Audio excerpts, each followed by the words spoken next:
और राम दौड़तवा सिद्धि भी ना थी, लेकिन जब नो देखा ना कि तुझे फूकेगा, तब समुद्र सामने प्रकट हुआ था विपर रूप धारण करके वो देवता।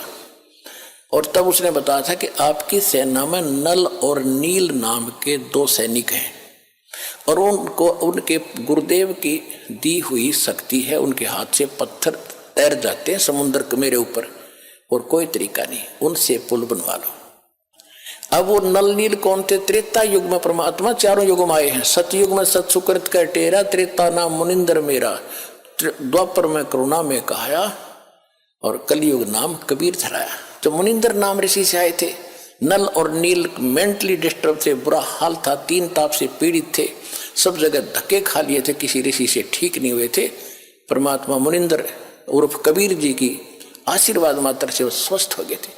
उसके बाद उनकी अटूट श्रद्धा बन गई थी, और वो जब समुद्र में कपड़े कुपड़े धोने जाते थे, वो भोले भाले गने थे, डूब जाते थे, बह जाते थे, बर्तन रह जाता एक आधा। फिर ये लंबी कथा है, आज विषय दूसरा है।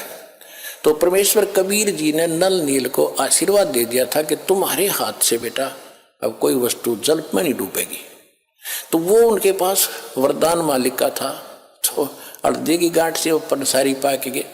नल नील ने उस दिन अपनी महिमा इतनी मान ली, गुरु जी भी भूल गए, याद नहीं किया परमात्मा को। और रामचंद्र के पूछने पर भी क्यों तुम्हारे पास वो ताकत है? कहाँ जी है। तो तब कहा दिखाओ, परीक्षण करो। वो पत्थर ठा कर रखे, दोनों डूब गए, दोनों आके फिर ठा कर रखे, फिर डूब गए। जब समुद्र ने कहा कि तुमने अपना गुरु जी भूल गए, मूर्खो, याद करो गुरु भूल कर तुम कैसे सफल हो गए। तब उनको याद किया वो वचन जो उसने भराया था कि मेरा पुत्र जाएगा, पुल नहीं बनेगा बनवाना।